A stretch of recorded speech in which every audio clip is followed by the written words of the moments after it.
Kung hindi kami nag-RDR Talks, hindi namin alam na marami pang opportunity for us. Hi, my name is Angelo Romero, the President of PMP Pain Center Corporation.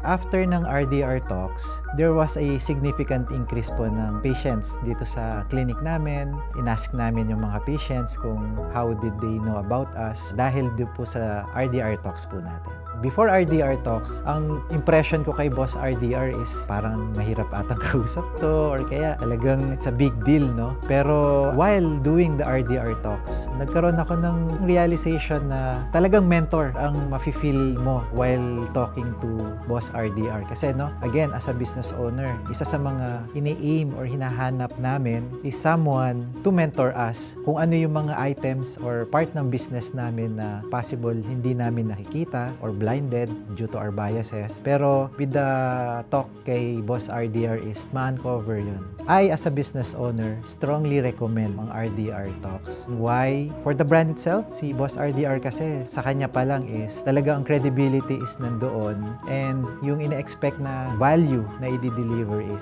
sobra pa sa ina-expect talaga. Pero more than that, marami pang na-open opportunity for us. Opportunity na kung hindi kami nag-RDR Talks, hindi namin alam na meron palang community na magsusuporta at mag-guide sa mga business owners like us.